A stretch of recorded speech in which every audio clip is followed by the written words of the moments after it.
Olá, me chamo Charles, sou professor da Rede Pública Municipal de Educação em Itiquira, Estado de Mato Grosso, doutorando em Ciências da Educação pela UNADES, Universidade del Sol, em Assunção, no Paraguai. Apresento o trabalho intitulado Piaget em Xeque, Epistemologia Genética, Solipsismo Cognitivo e o Esquecimento do Outro.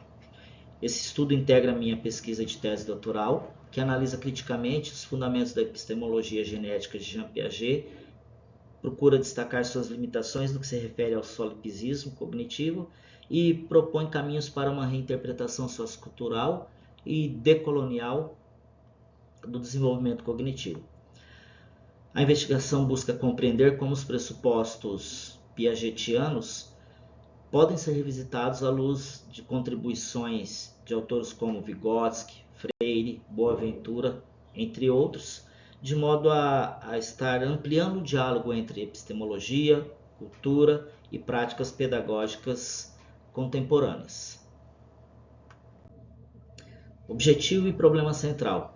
O estudo propõe revisitar a teoria de Piaget não apenas para repetir seus princípios, mas para compreender sua origem, seus fundamentos e os motivos de sua forte presença na formação docente. Argumenta-se que sua hegemonia não se deve apenas a um mérito científico, mas também a processos históricos e institucionais que a consolidaram como referência universal, mesmo em contextos culturais distintos do europeu.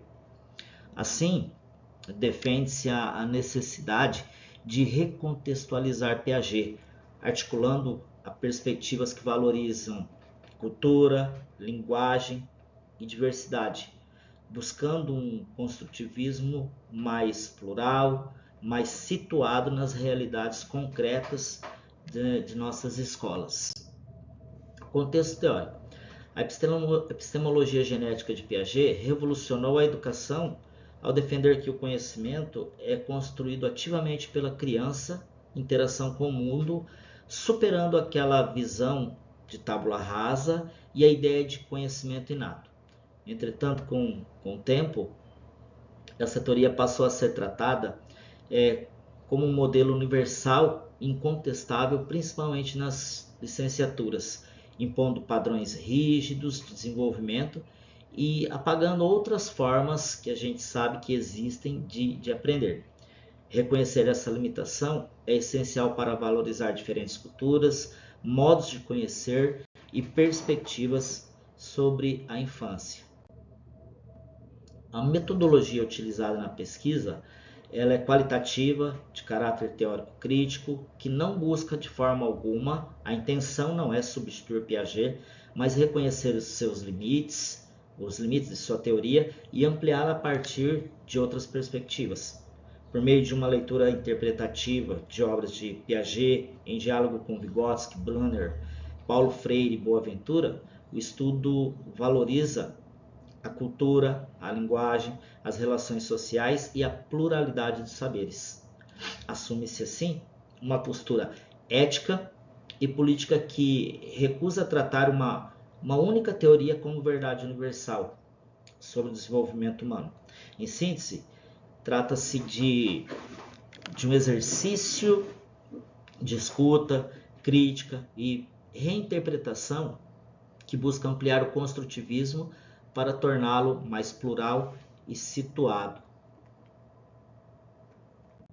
Limites da epistemologia genética. Piaget explica a aprendizagem a partir da busca do equilíbrio entre o que a criança já sabe e o que descobre, por meio da assimilação e acomodação. Porém, sua teoria tende a tratar o desenvolvimento como algo individual, pouco considerando a influência da cultura, da linguagem e do outro. Seus estágios universais foram constituídos ou construídos com base em um modelo europeu de infância, o que faz com que outras formas de aprender, como de crianças indígenas, quilombolas, rurais e tantas outras, sejam vistas como atraso, quando são apenas diferentes. Assim, a epistemologia genética pode acabar hierarquizando infâncias e ignorando a diversidade cultural. Reconhecer esse limite é essencial para construir uma pedagogia mais plural e inclusiva. Pedagogia da omissão. Quando aplicada de forma rígida, a teoria de Piaget pode levar a escola a acreditar que o aluno só aprende quando atinge um certo estágio, fazendo o professor esperar o amadurecimento em vez de intervir. Paulo Freire critica essa postura como uma pedagogia da omissão, que responsabiliza o estudante pelo fracasso e ignora desigualdades culturais e sociais. Nessa lógica, o professor se torna espectador e o ensino se torna passivo. Superar esse limite implica reconhecer o professor como mediador ativo do processo, valorizando os saberes dos alunos e promovendo o diálogo e a construção conjunta de conhecimento. Etnocentrismo e universalismo. Piaget defendia que todas as crianças passam pelos mesmos estágios universais de desenvolvimento, mas esse modelo foi baseado em crianças europeias e escolarizadas. Quando esse padrão é usado como referência geral, ele desconsidera formas culturais diversas de aprender. Pesquisas mostram que crianças indígenas, quilombolas e rurais aprendem pela cooperação, oralidade e participação comunitária, modos de inteligência que muitas vezes a escola nem sempre reconhece. Assim, diferenças culturais podem ser confundidas com atraso. Reconhecer esse limite é afirmar que há múltiplas maneiras legítimas de aprender e que a educação precisa respeitar a pluralidade das infâncias para ser verdadeiramente democrática. Exclusão da linguagem e da cultura. Piaget entende que o pensamento se forma antes da linguagem, enquanto Piaget afirma que é pela linguagem e pelo diálogo que o pensamento se desenvolve. Ao colocar a cultura e o outro em segundo plano, a teoria piagetiana tende a representar a criança como alguém que aprende sozinha. Quando essa visão é adotada pela escola, o professor pode assumir uma postura passiva, inadequada, esperando o aluno, diga-se de passagem, amadurecer, em vez de mediar e dialogar. Reconhecer a linguagem como central significa entender que o pensamento nasce na relação com o outro e que aprender é um processo coletivo construído na troca e no compartilhamento de sentidos. Novas epistemologias e alternativas. Teorias contemporâneas mostram que o desenvolvimento humano não é apenas individual. Vygotsky afirma que aprender é um processo social, mediado pelo outro e pela linguagem, e o professor deve atuar na zona de desenvolvimento proximal. Brunner destaca que aprender é participar da cultura e construir significados compartilhados. Paulo Freire reforça que o ensino é um ato político e dialógico que reconhece a experiência do estudante. Boaventura de Souza Santos lembra que existem múltiplos saberes legítimos produzidos por diferentes culturas, formando uma ecologia de saberes. Essas perspectivas apontam para uma pedagogia centrada na alteridade, Aprender é relação, é encontro e reconhecimento do outro. Resultados de discussão.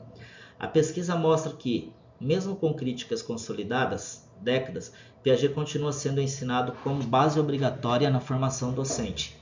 Isso não acontece por acaso. Sua teoria foi institucionalizada nos currículos. Ela se tornou diga-se de passagem, uma referência padrão, muitas vezes sem revisão crítica, como se fosse a única forma legítima de compreender o desenvolvimento humano. Esse cenário revela algo maior, uma visão eurocêntrica de conhecimento que privilegia teorias produzidas no Ocidente e desconsidera outras formas de pensar, viver e aprender. Superar isso não significa abandonar Piaget. Não se trata de negar sua importância em hipótese alguma.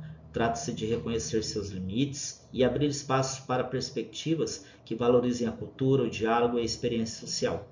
Por isso, defende-se uma reformulação do construtivismo, um construtivismo plural e dialógico que una o sujeito ativo de Piaget, o sujeito social e cultural de Vygotsky, o sujeito histórico e político de Paulo Freire. Ou seja, uma pedagogia que reconhece que aprender é sempre uma construção coletiva, que o conhecimento nasce do encontro, do diálogo, da relação, e é nessa direção que esse estudo aponta. Considerações finais. Encerrando, é importante reafirmar que conhecer não é um ato solitário. Ninguém aprende sozinho, a gente sabe disso. A aprendizagem é sempre relações, é encontro, é troca, é presença do outro. Não aprendemos em etapas rígidas e previsíveis. Aprendemos nas experiências, nas chamadas experiências significativas que vivemos, nos gestos, na linguagem, na cultura que nos atravessa. Por isso a escola precisa ser mais do que um lugar de conteúdos. Ela precisa ser um espaço de escuta, um espaço de reconhecimento da pluralidade, um espaço onde os saberes silenciados possam existir. Quando afirmamos a necessidade de superar Piaget, não estamos negando sua importância, não é a intenção. Ao contrário, estamos dizendo que é preciso recontextualizar, trazer sua teoria para o diálogo com epistemologias que incluam a cultura, a história, a linguagem e o território. Educar hoje é resistir ao epistemicídio, é garantir que cada aluno, seja ele indígena, negro, quilombola, periférico, urbano, rural, seja reconhecido como sujeito de conhecimento e não como ausência, falta ou atraso. Portanto, o que defende-se aqui é um compromisso ético e político, o compromisso com a justiça cognitiva e com a emancipação humana.